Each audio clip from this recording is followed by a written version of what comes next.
బ్రహ్మశ్రీ చాగంటి కోటేశ్వరరావు గారిచే భాగవత సుధాలహరి ప్రసంగాల సందర్భంగా ఈరోజు ఒక శోభాయాత్ర ఏర్పాటు చేయడం జరిగింది. ఈ శోభాయాత్ర తాలూకు ముఖ్య ఉద్దేశం ఏంటంటే తుఫాను మూలంగా మన విశాఖలో చాలా ఇళ్లలో తులసి మొక్కలు అందరికీ నాశనం అయినాయి. మళ్ళీ కూడా తులసి మొక్కలు అందరూ పూజించుకునేటట్టుగా ఇవాళ 2,000 మంది 4,000 మందికి తులసి మొక్కలు ఇచ్చి ఒక శోభాయాత్రగా తీసుకెళ్ళి ప్రతి ఇంటా ఒక తులసి మొక్క ఉండేటట్టుగా మళ్ళీ మన విశాఖను హరిత విశాఖగా తీర్చుకునేటట్టుగా ఒక సామాజిక దృక్పథంతో ఈ కార్యక్రమం మేము నిర్వహిస్తున్నాం. ఈ బ్రహ్మశ్రీ చాగంటి కోటేశ్వరరావు గారి ఆశీస్సులతో ఈ కార్యక్రమం నిర్వహణ జరుగుతుంది.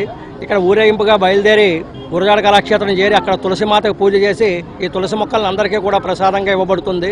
తరువాత రేపు కూడా కార్యక్రమం గురువుగారి ప్రసంగం అనంతరం గోవింద పట్టాభిషేకం జరిగి విశాఖపట్నం ప్రజలందరూ కూడా సుఖశాంతులతో వర్ధిల్లాలని చెప్పి ఇటువంటి ఉపద్రవాలు మళ్ళీ ఎప్పుడూ కూడా రాకుండా ఉండాలనే ఒక కోరికతోటి గోవింద పట్టాభిషేక కార్యక్రమం నిర్వహిస్తున్నాం.